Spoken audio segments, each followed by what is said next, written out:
Merhaba sevgili öğrenciler, yeni konumuza geçiyoruz. Ondalık sayılar.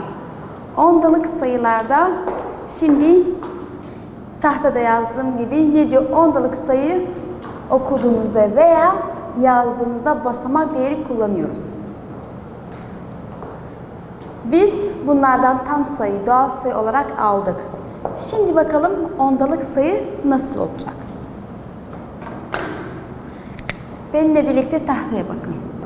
0 virgül. Bu onda 3. %2, binde 9. Peki sayılar ile yazmak nasıl oluyor? Sayılar ile yazmak yani kendisi gibi yazıyorum. Hiç dokunmuyorum. Hiç değiştirmiyorum. 0 virgül onda 3. %2 ve binde 9. Sadece kendisi gibi yazdım. Şimdi ikinciye geçiyorum. İkinci isteği detay ile yazmak diyor. Yani detay şekliyle yazmak ondalık sayıları.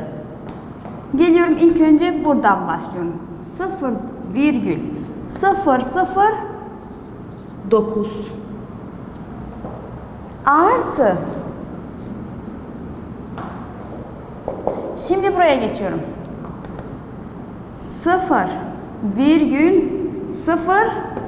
0,02 artı 0,2 pardon 3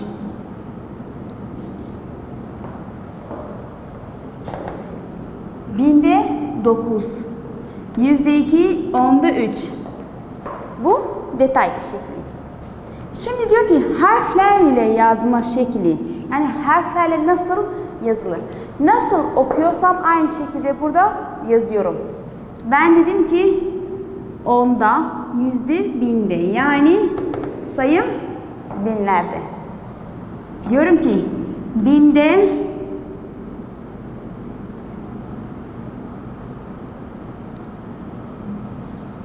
binde 300 329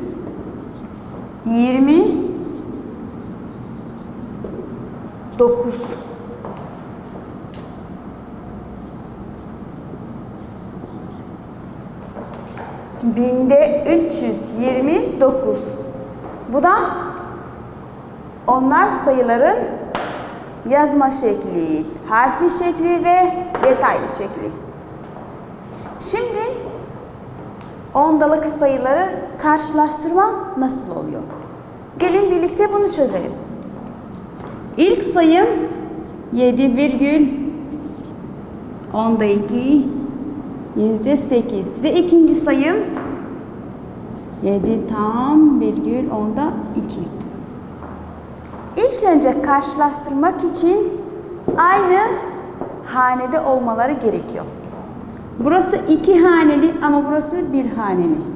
Eşit yapmak için burada 0'ı ilave ediyorum. Yani 0 koyuyorum.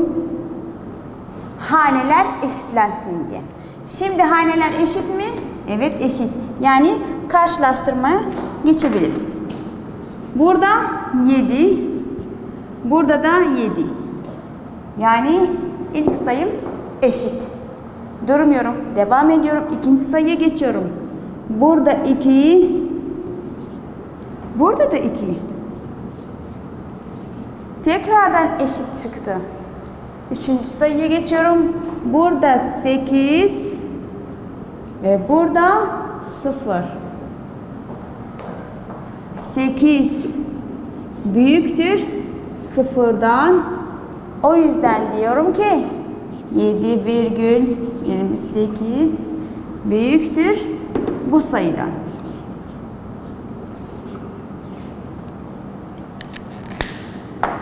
Bu da benim karşılaştırma sonucum.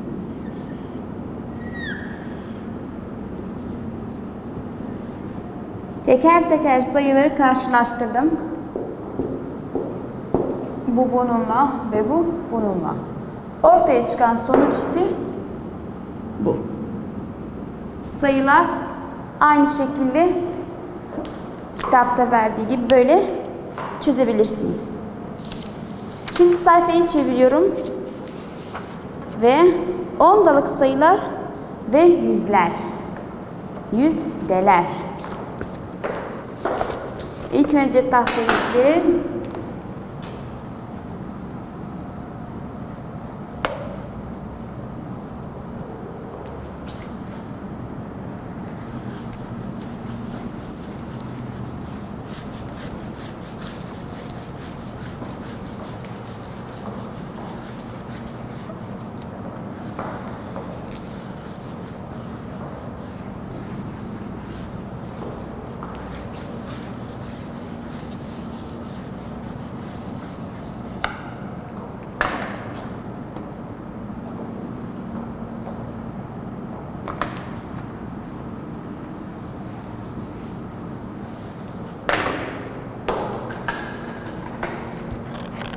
Ondalık sayılar.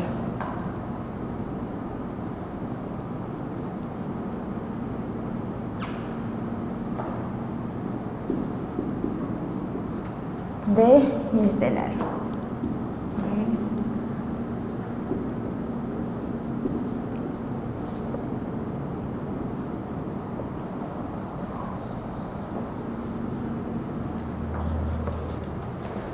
Örnek.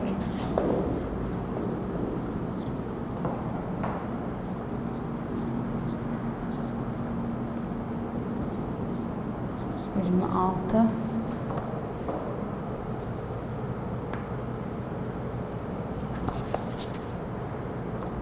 Şimdi bana yüzde sayısını vermiş ve benden ona ondalık yapmamı istiyor. Örnek.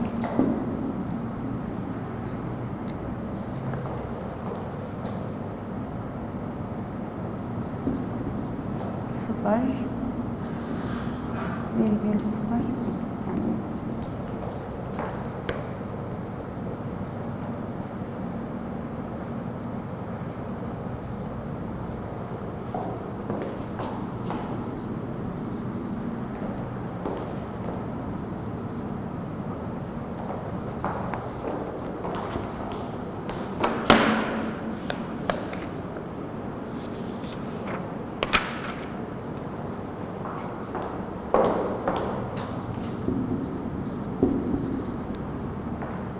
Şimdi ondalık sayılar ve yüzdeler. Eğer ben bu örneğe bakarsam %40, %26 bana verdiği yüzde. %40 nasıl yazılıyor? 40 bölü 100. %40 bu şekilde yazılıyor. %20 aynı şekilde 26 yazıyorsun ve bölü 100. Bu şekilde yazıyorsun. Bu kesir şekli. Ondalık nasıl oluyor? Bakın buraya geçelim. Sana ondalık sayı vermiş. Yüzdesi nasıl yazılıyor? Ondalık sayı ve yüzdelik.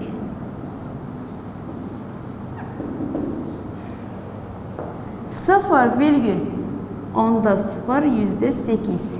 Yani bakın diyorum onda sıfır %8. Yani bu kaç oluyor? %8. Peki şimdi buraya geçiyorum. Sıfır virgül onda sıfır %5. Yani dediğimi aynen burada yazıyorum. %5 oluyor.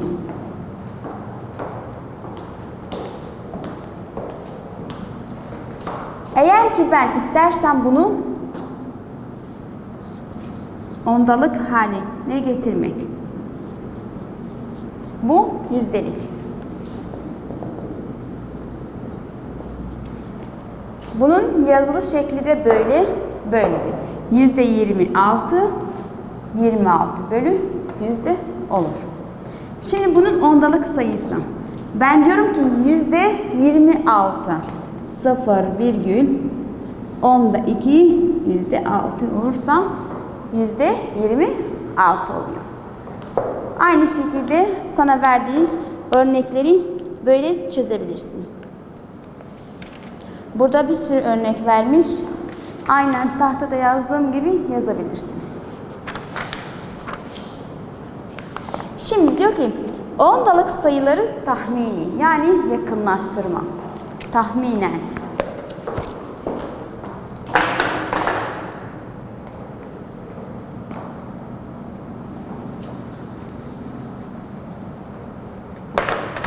Konuyu değiştiriyoruz. Ondalık sayıları tahmini.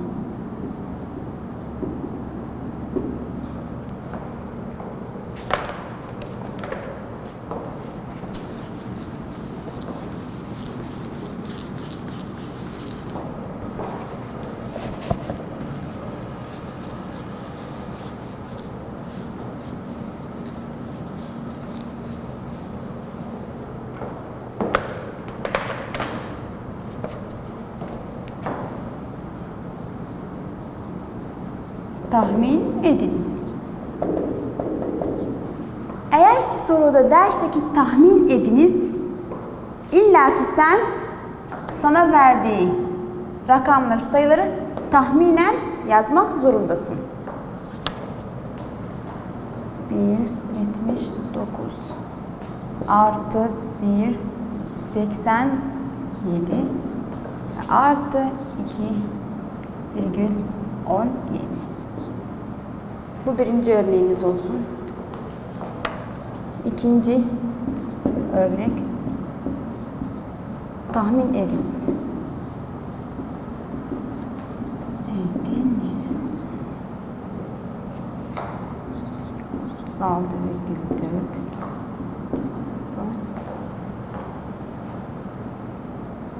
18,25.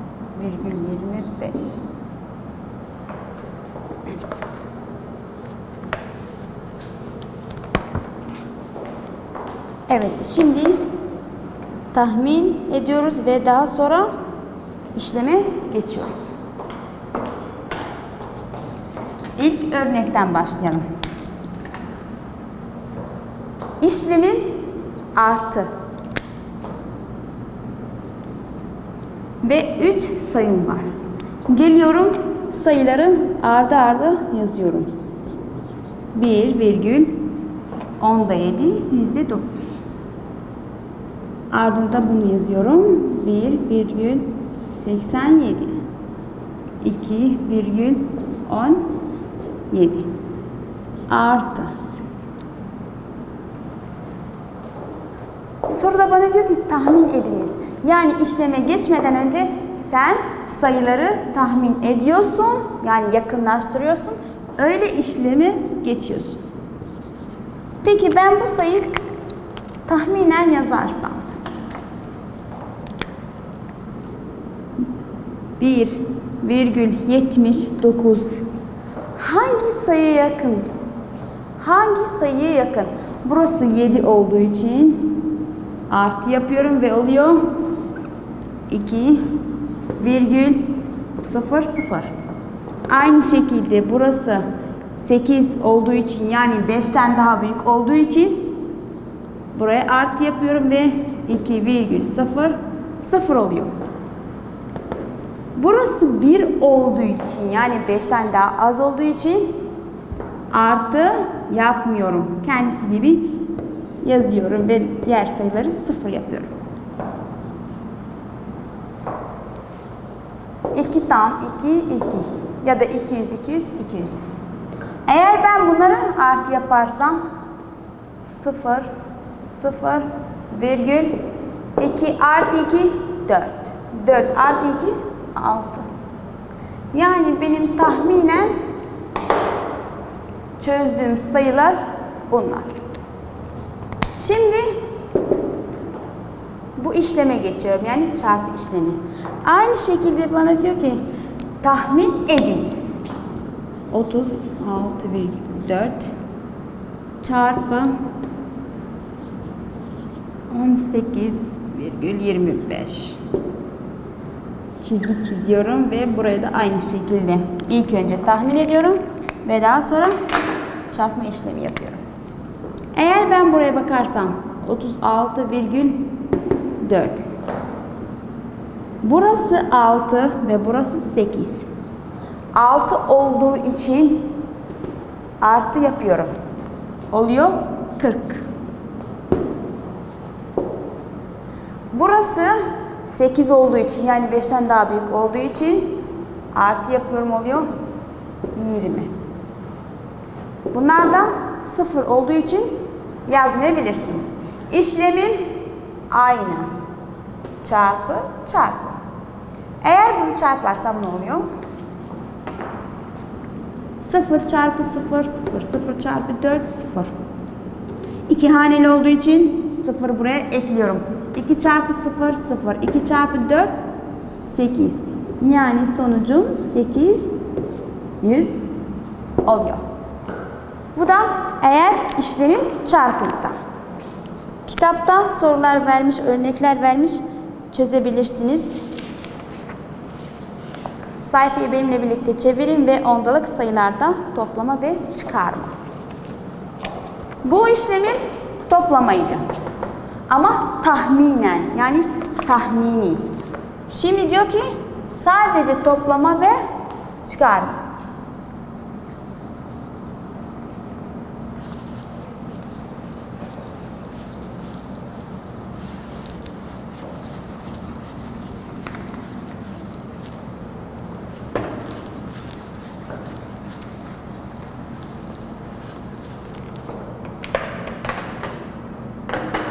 Ondalık sayılarda toplama ve çıkarma.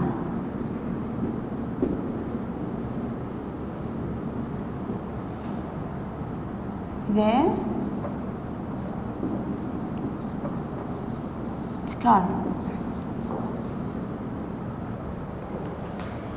Bir örnek toplamadan alalım. Örnek. Bu da aynı şekilde örnek.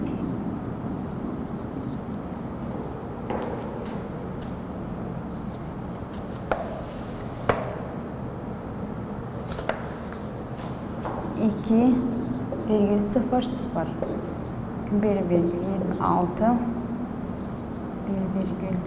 1,40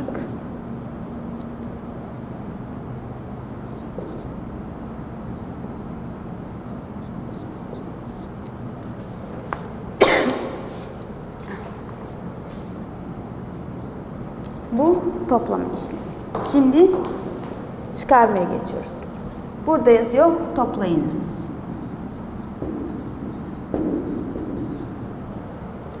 Burada çıkarma yapınız.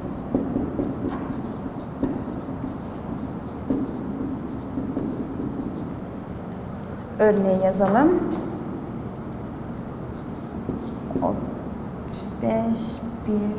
35,4 65,25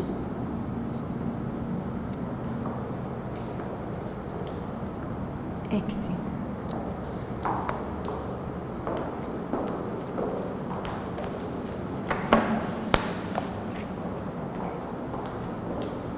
Şimdi örnekleri çözelim.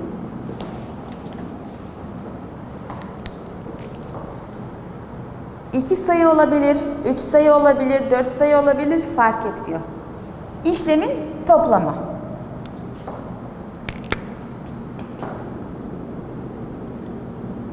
Bunları birlikte topluyorsun ve bunları da aynı şekilde birlikte topluyorsun. Gelelim çözüme. 0 artı 6 6 yapar. 6 artı 0 6 artı 0 6 artı 7 13. 3 elde var 1. Şimdi 2 4, 6 yapar. 6 ile birlikte 12, 1 ile birlikte 13 ve 14. 4, elde var 1. 1 ile birlikte 2, 4 ve 5. Toplama işlemi sadece bu kadar. Şimdi çıkarma işlemine geçiyorum.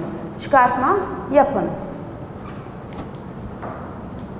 Aynı şekilde karşılıklı dedik biz işlemi yapıyoruz. Bakıyorum burada sayım yok. Eşitlemek için 0 koyuyorum. Ve çözüme başlıyorum. 0 eksi 5 olur mu? Olmaz. Komşuya gidiyorum, borç alıyorum. 10 oluyor. 10 eksi 5 eşittir 5. 3 eksi 2 1 virgül. 1 eksi 5 olur mu? Olmaz.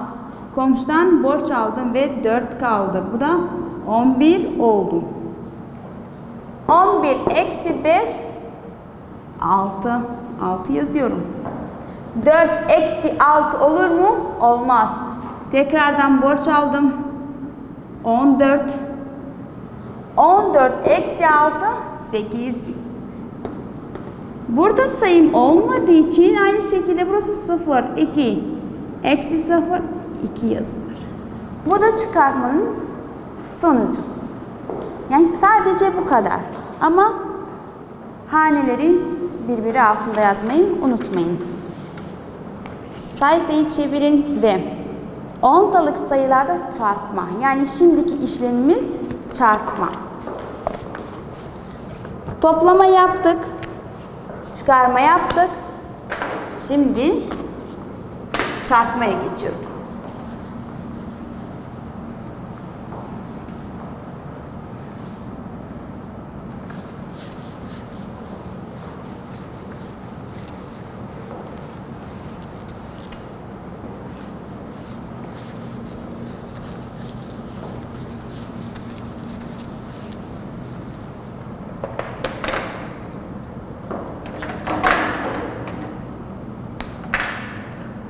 Ondalık sayılardan çıkarma.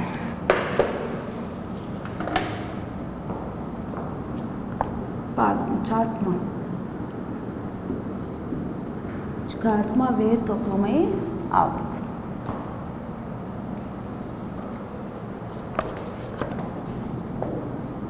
Örneğe geçiyoruz ve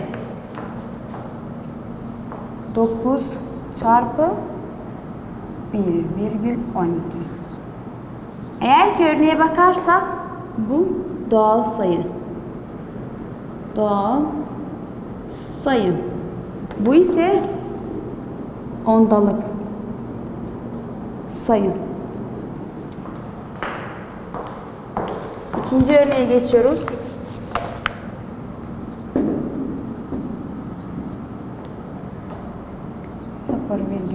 Çarpı 6. Eğer bu örneğe bakarsak ondalık sayı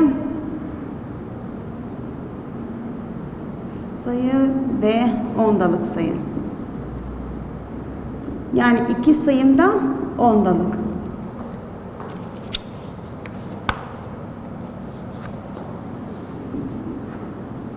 Çarpma işlemi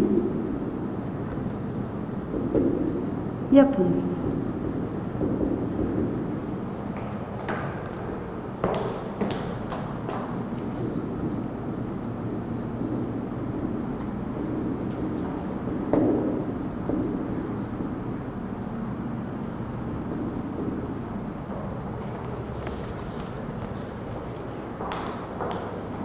Evet, şimdi tahtaki örnekleri çözelim.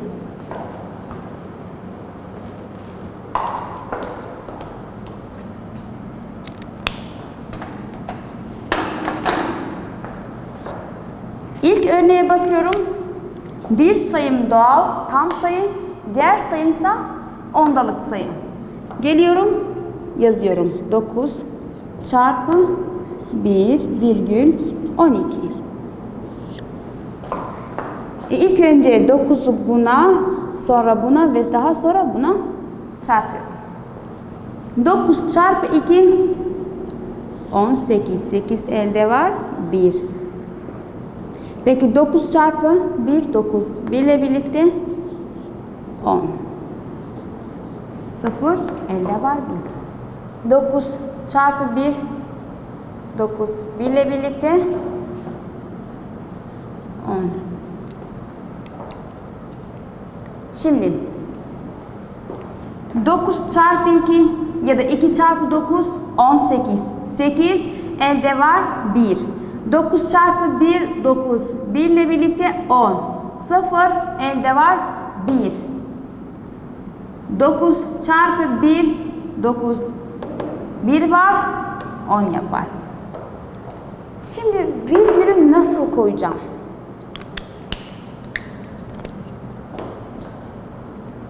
Bir sayı, iki sayı. Bir sayı, iki sayı ve virgül koydum. Sadece bu kadar. Şimdi buraya geçiyorum. İki sayım ondalık.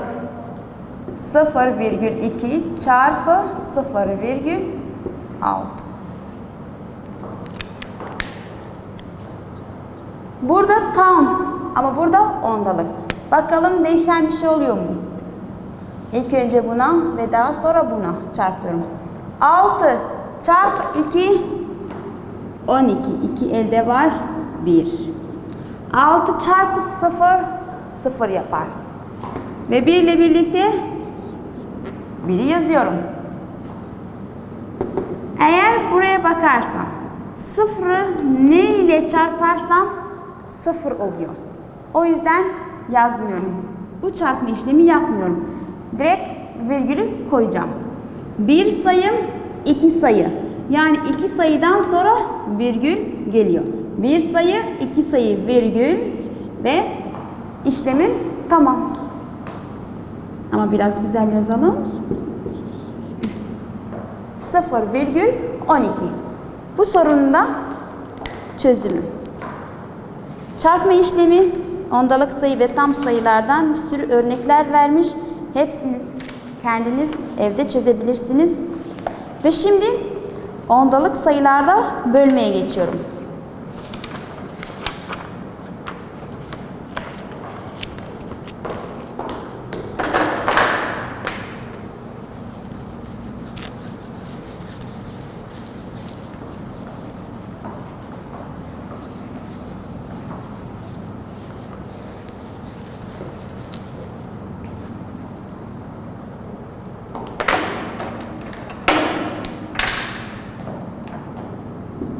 Bölme.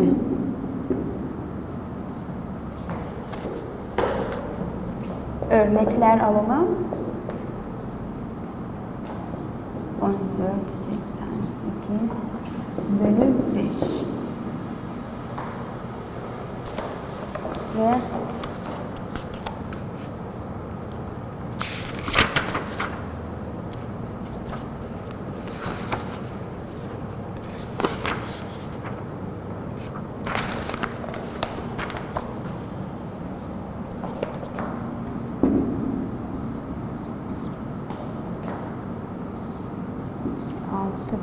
eşittir ne bölü 6.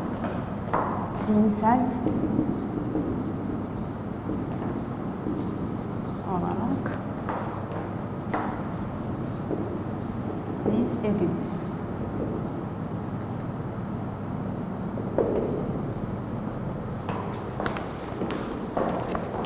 Şimdi bölme işlemine geçiyorum. 14,88'i bölü 5 yapıyorum. Sayı burada yazıyorum. 14,88 bölü 5.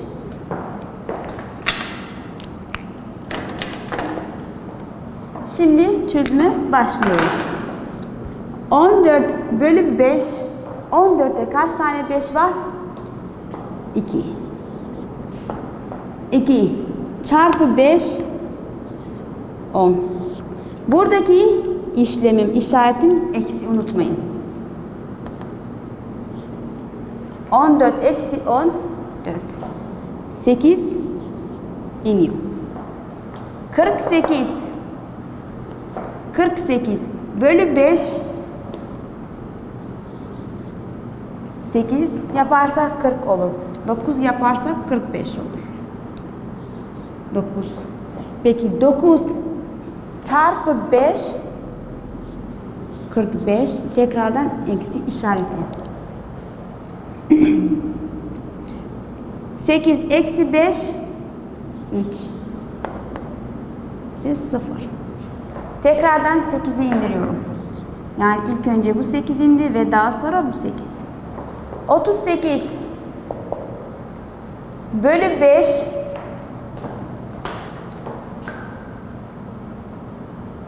7 yaparsam 7 çarpı 5 35 6 36 yapar. 7